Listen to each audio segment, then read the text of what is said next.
안녕하세요. 소방설비기사 전기 분야를 담당하게 된 이재훈 강사라고 합니다. 여러분들하고 이렇게 뜨거운 시작을 하게 돼서 너무 좋고요. 아마도 여러분들 책 다 구매해 주셨을 텐데 제가 이 책을 정말 성심성의껏 작성하고자 꽤 오랜 시간이 걸렸었어요. 그만큼 가치 있는 내용으로 시작을 해보고 싶습니다. 일단 OT 때는 저희 출제 경향과 공부 방법을 간단하게 분석을 해보고 다음에 소방시설에 대한 전체 개요를 보면서 OT 시간을 마무리하도록 할 거예요. 소방시설 개요에서 출제 경향과 공부 분석을 먼저 통해서 분석을 통해서 우리가 본격적으로 시작을 해보도록 하겠습니다. 자, 일단 소방설비기사답게 설비의 다양한 종류가 나오게 되어 있습니다. 그 중에서도 저희가 시험에서 다룰 내용은 크게 3가지 설비를 다룬다고 보시면 돼요. 하지만 이 설비 종류가 이 경보 설비에도 여러 가지가 있고 피난구조 설비도 소화활동 설비도 여러 가지가 있기 때문에 그 부분에서는 분류를 체계적으로 해주셔서 공부를 하셔야겠다 보시면 되겠고요. 그리고 소방전기 실무에서는 전기의 기초 이론을 통해서 기본적인 소방전기 업무를 수행하는 부분들에 대해서 설명을 드리게 됩니다. 자, 이제 중요한 시험의 요소들부터 먼저 확인해 볼 건데요. 실기의 과목명 자체가 소방전기시설 설계 및 시공 실무예요. 그렇다 보니까 설계와 시공에 초점을 맞추고 있거든요. 그래서 기존에 그 법령과 시험의 변화가 설계와 시공에 관여가 돼 있기 때문에 바로바로 시험에 반영이 되고 문제의 변화로 이어지게 되어 있습니다. 그렇기 때문에 현행법이 바뀌는 부분들이 굉장히 중요하고 이런 부분들은 하나씩 나눠서 설명을 드릴 예정이에요. 출제 경향을 한번 간단하게 보고 가겠습니다. 자, 제가 아까 설명드렸던 것처럼 이렇게 크게는 4파트로 구성이 되어 있고요. 경보 설비에서 차지하는 비중과 전기 실무에서 차지하는 비중이 굉장히 높아요. 반면에 피난 구조와 소화활동 설비에선 차지하는 비율이 크지는 않은데 여기에선 기초 문제가 나오기 때문에 여기에서는 항상 답을 맞춰주셔야 되기 때문에 여기서 약 15점을 확보할 수 있겠다 보시면 되고요. 그 다음에 경보 설비를 통해서 기초 점수를 확보하고 최종적으로 소방전기 실무를 통해서 합격점에 이르는 방향으로 공부를 해야겠습니다. 연도별 출제 경향을 간단하게 보고 갈게요. 이제 매년 이어지는 내용은 거의 비슷하게 이어져 왔어요. 뭐 45%가 되었든 35%가 되었든 일반적으로 경보 설비가 중요한 부분은 달라지지 않았고요. 전기 실무가 중요한 부분 또한 달라지지 않고 있음을 볼 수 있습니다. 결과적으로 같은 방향으로 공부를 준비해야 되는 것은 똑같다라는 부분이겠죠. 자, 설비 무조건 문항이라고 해서 설비 시험을 보게 된다면 이 부분은 반드시 맞춰야 된다라는 부분이에요. 자동화재 탐지 설비는 가장 양도 많고 그만큼 내용도 방대할 뿐더러 함정이 될 만한 요지도 굉장히 많이 나오는 단원 중에 하나입니다. 때문에 자동화재 탐지 설비에서는 굉장히 많은 시간을 할애할 거고 여러분도 문제를 풀어보면서 다양하게 문제를 풀어보면서 이 부분에 대해서는 확실한 준비가 되어 있어야 합니다. 전기 실무에 관련된 부분도 사실 실질적인 실무와 연관이 되어 있다 보니 이 부분도 굉장히 중요합니다. 하지만 이제 시공이라는 특성이 좀 전에 저희가 시험에 대해서 언급할 때도 설계 및 시공이라고 했기 때문에 기본적인 요소는 전기 실무에 있다라고 보셔도 과언이 아닙니다. 전기 실무에서 기본적으로 가닥수를 배우게 되는데 이 가닥수에서 정확한 내용을 판단하여 실질적인 설계와 시공이 가능한 이 전문가로 나아가게 되는 거죠. 제어 실무에 대한 내용은 기본적인 패턴이라고 보시면 돼요. PLC라든가 제어의 기초를 배우는 단계인데 이 부분이 보시게 되면은 다양한 순서의 조작 방법들에 대해서 나오긴 하지만 그 부분이 어렵지 않습니다. 되게 기초적인 공부 위주로 나오는데 중요한 건 이 부분이 실무와 연관된다는 것은 똑같이 중요하기 때문에 이 부분과 이 3가지 문항에서는 무조건 문항이라고 해서 항상 맞춰야 되는 문항으로 생각해 주시면 될 것 같아요. 자, 이제 우리가 소방설비기사를 준비하는 태도에 대해서 가볍게 살펴볼 건데요.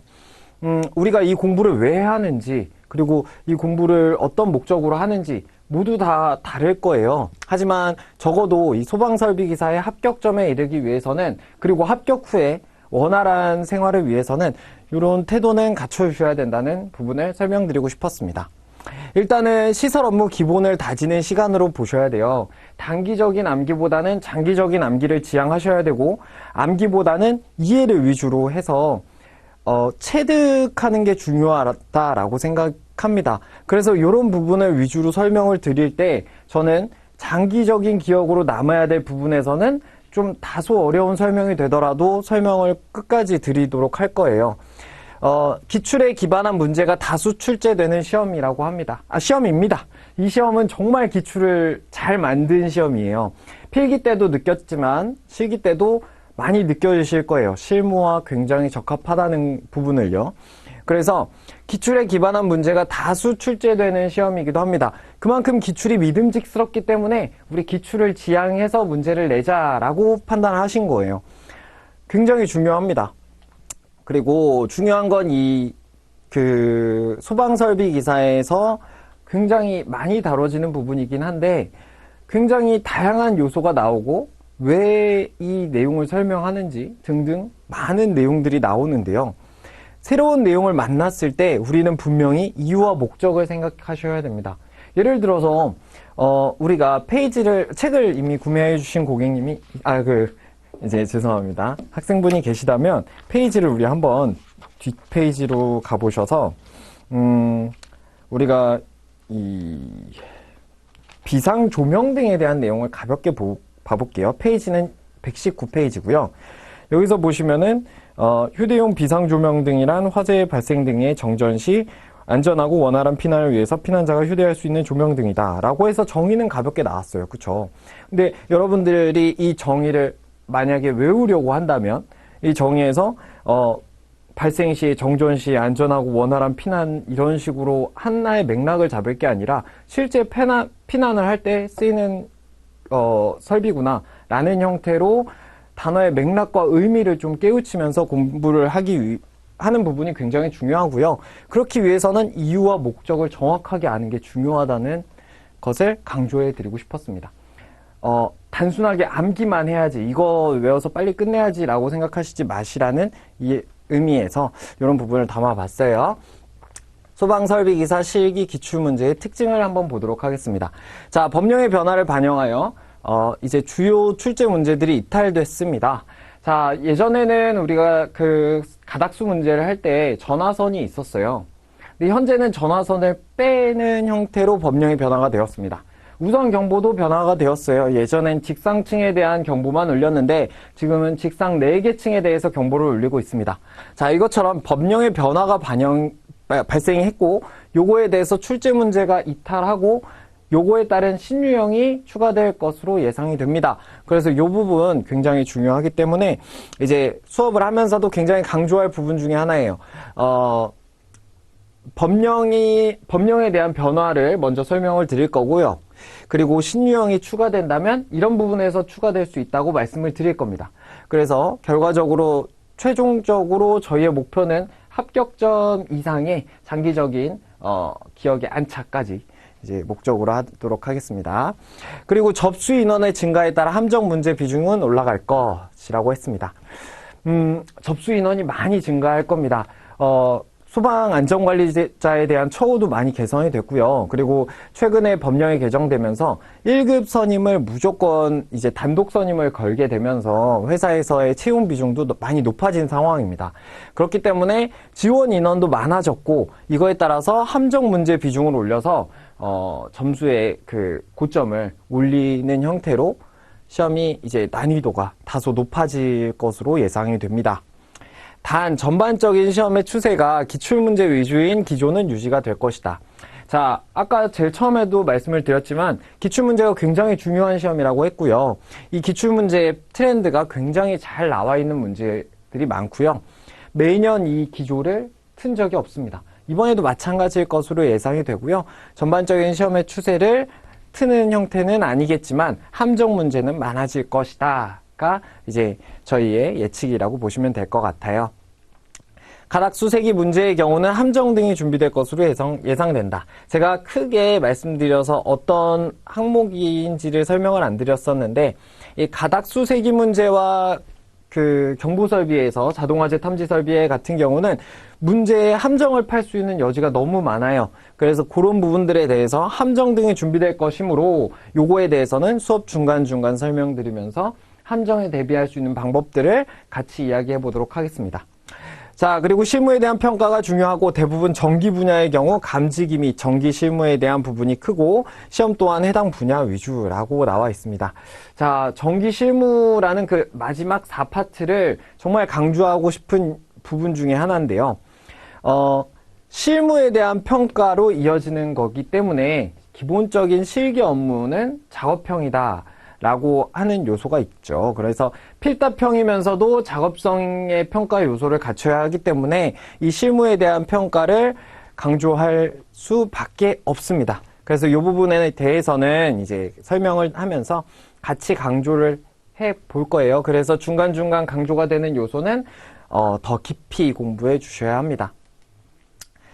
자, 학습 전략은 먼저 다 띄워놓고 설명을 드려볼게요. 자, 일단은 수험에 적합한 공부가 되어야 합니다. 제가 아까 이유와 목적에 대해서 고민해 보셔야 된다라고 말씀을 드렸는데 이미 강좌를 신청을 해주셨다면 수험에 적합한 공부로 가는 게 맞습니다. 이유와 목적보다는 제가 설명드렸던 이유와 목적은 담아가시고 그리고 어떤 암기법이라든가 이런 부분들도 제가 드린 암기법으로 암기를 해주시고요. 반복만 충분히 하신다면 100% 합격을 장담 드릴 수 있습니다. 그래서 결과적으로 수험에 적합한 공부가 이어질 수 있도록 여러분들은 이 부분을 챙겨 가셔야 되고요. 그리고 이해가 필요한 요소와 단순 암기가 나눠져 있는 시험입니다. 단순 암기도 수치적인 부분에서도 단순 암기가 있습니다. 그래서 이런 단순 암기 부분과 이해가 필요한 요소를 나눠서 설명을 드릴 거예요. 다만 약속드릴 수 있는 건 이해가 필요한 요소임에도 암기를 강조하진 않을 거예요. 이해가 필요하다면 반드시 이해에 대해서 설명을 드릴 거고요. 자세한 설명까지도 필요하다면 이어서 할 겁니다. 그래서 여러분들이 최종적으로 시험을 맞추고 났을 때, 최종적으로 이제 취업까지 이어서 가셨을 때, 이 내용이 확실하게 기억에 남는구나, 이게 확실히 이해가 되는구나, 싶을 만큼 확실한 이해를 시켜드릴 예정입니다. 다만 이 단순 암기로 이어지는 부분에서는 제가 암기법을 만들어서 드리긴 하겠지만 여러분들의 암기법이 따로 있다면 그걸 또 사용해 보시면 좋을 것 같아요. 그리고 이 시험 자체는 기본에 충실해야 하는 시험이기도 합니다. 기본적인 문제에서 실수를 하면 안 돼요. 기본적인 문제에서 맞출 수 있는 게 50점까지나 되는 굉장히 그 기본에 대한 강조가 큰 시험이기도 합니다. 최종적으로 10점이라는 함정과 그 어려운 난이도의 문제를 맞추는 그 10점 부분 외에는 나머진 다 기초적인 부분이라는 요소가 있는 시험이라는 겁니다. 따라서 기본적인 문제에서는 절대 실수하시면 안 되고요. 이런 부분들에 대해서는 실수를 하지 않도록 제가 여러모로 강조를 드려볼 거예요. 그걸 통해서 확실하게 기본에 충실해지실 수 있을 거라고 장담합니다. 기출문제로 문제의 패턴을 익히고 함정 문항에 주의하자. 자, 이 부분은 제가 앞전에도 계속 강조하고 있지만 여러분 함정 문항이 많아질 거예요. 이 부분 충실하게 준비가 돼 있어야 합니다. 그리고 다양한 진출 분야를 고려한다면 능동적인 학습 태도가 필요하다. 수업 중간중간에 설비기사에 대한 내용과 그리고 이 부분이 뭐 다른 분야에서 어떻게 쓰이는지도 한 번씩 설명을 드려보고 싶어요. 그래서 최종적으로 여러분들이 시험을 봄과 동시에 이 어떤 진출 경로를 정할 수 있는 유익한 시간이 됐으면 좋겠습니다.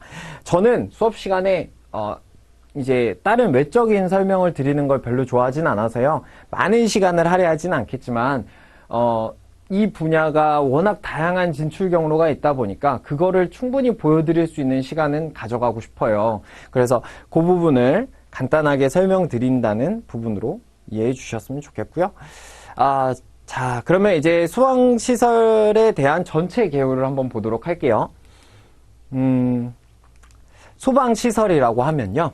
경보설비, 피난구조설비, 그리고 이제 제가 소화설비, 소화활동설비, 소화용수설비 이렇게 있습니다. 제가 이거 먼저 띄운 이유가 피난구조설비는 전기와 기계 분야가 쳐져 있는 부분 중에 하나예요. 그리고 경보설비는 전기 분야에 초점이 맞춰져 있죠. 소화설비에서도 전기와 기계 분야가 섞여 있긴 해요. 소화활동설비도 마찬가지고 용수도 마찬가지입니다. 다만 이 피난구조설비는 전기 기계 설비에서의 정말 중점이 되는 요소들이 여기 다 분포돼 있어요. 그래서 여기에 전기 분야 요소를 확실하게 공부를 함과 동시에 추후에 기계 분야에서도 이어질 수 있는 부분들에 대해서는 생각을 같이 해주셔야 됩니다. 여러분 이미 필기 때 기계 분야, 피난 구조 설비의 기계 분야에 대해서도 어느 정도 인지는 하셨을 거예요. 시험 보면서도 계속 그런 부분 강조했었죠. 몇 층에 어떤 그 안전 피난 구조 설비를 설치해야 하는지, 안전대라든가 이런 거 이제 배우셨잖아요. 그런 요소들에 대한 설명이라고 보시면 돼요. 다만 이제 우리가 보는 시험이 전기에 초점이 맞춰져 있다 보니 경보설비와 피난구조설비, 소화활동설비를 공부함에 있어서는 굉장히 전기 위주의 공부를 하셔야 된다는 게 이제 핵심이라고 보시면 됩니다.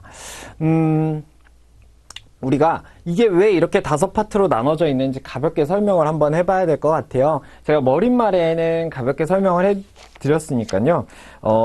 필기를 하실 필요는 없이 머릿말에 이제 세 번째 단락을 보시면 관련 내용이 나와 있습니다. 자, 일단은 화재가 발생하면 우리는 경보를 울려서 화재 사실을 관계자 그리고 그 거주자 등등에 알려야 되죠. 그럴 때 쓰이는 게 이 경보설비입니다. 많은 사람들이 알게끔 하는 거고 때로는 119의 속보를 통해서 119의 화재 사실을 알려주기도 하는 설비가 경보설비에 해당합니다. 그러면 이 사실을 알게 된 사람들이, 관계인이 피난을 시작합니다. 이때 사용되는 게 피난구조설비입니다.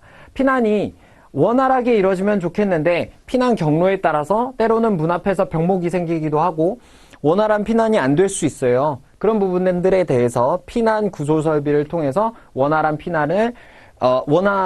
피난을 유도시키는 거라고 보시면 됩니다. 5분 내에 피난을 목적으로 하고 있겠죠. 그리고 소화설비는 우리 과거의 구조에 있어서는 우리가 소화반이라는 것을 건물마다 세워뒀었어요. 건물마다 이제 대응반을 유지를 할 때 소화반을 유지를 했었죠. 초기 대응반이라고 해가지고 초기 소화를 해주던 이제 그 시스템이 있었는데 그런 부분들에 대해서는 이제 사라지게 되면서 이 소화 설비에 대한 부분이 단순하게 초기 소화를 이제 원활하게 하는 요소로만 이제 자리하게 됐습니다. 소화기라든가 소화전이라든가 이런 부분들이 소화 설비에 해당합니다. 그러면 이제 최종적으로 초기 소화가 안 됐어요. 만약에 화재가 더 커져서 소방관들이 왔습니다. 그럼 소방관들이 이제 구조를 위해서 들어가야 하는데 이때 사용하는 설비가 소화활동 설비라고 볼 수 있습니다. 소화활동 설비를 통해서 원활한 구조를 하게 됩니다. 그런데 이런 구조 과정에서 불을 진압하는 과정이 필요할 거예요. 불을 진압하는 제1차 소화 활동은 주수 소화로 이루어지죠. 이런 용도로 쓰이는 물이기 때문에 물의 소모량이 많습니다. 물이 다 떨어지면 소화 용수를 통해서 공급해주는 시점이 있어야 되겠죠. 이거를 소화 용수 설비를 통해서 지원하게 되어 있습니다. 이렇게 해서 최종적으로 5개의 파트로 나눠져 있고요. 저희가 다뤄야 될 부분은 이제 전기 분야이기 때문에 최종적으로 이렇게 4가지 파트를 보게 됩니다. 다만 경보 설비에 굉장히 치중되어 있고 피난 구조 설비와 소화 활동 설비를 가벼운 마음으로 이제 보시면 됩니다. 여기에선 기초적인 부분을 설명드릴 거고요. 반드시 맞추신다라고 보시면 돼요. 소화 설비는 가닥수 문제에서 이제 한 번씩 진행을 하게 될 겁니다. OT는 여기까지입니다. 일단은 저희가 간단하게 소화 설비를 한번 알아봤고요. 그리고 어떤 태도로 공부를 해야 하는지 가볍게 살펴봤었습니다. 처음부터 시작을 하는 부분에 있어서는 경보 설비를 남들과는 좀 다른 시작을 하고 있어요. 비상 방송 설비부터 시작을 해서, 처음을 맞이할 건데요. 이 부분을 보시더라도 제가, 단순하게 책을 구성을 하지 않았다는 걸 보실 수 있을 겁니다. 하나씩 설명드리면서 최대한 시험에 가까운 설명을 드리도록 할 거고요. 그리고 최종적으로는 제가 책 머릿말 끝에도 썼지만 지금은 제가 저의 강의를 들어주심에 대해서 감사를 표했지만, 최종적으로는, 이제, 여러분들이 저에게 감사를 전할 날이 왔으면 좋겠습니다. 자, 수업에서 뵙겠습니다. 감사합니다. 이재훈이었습니다.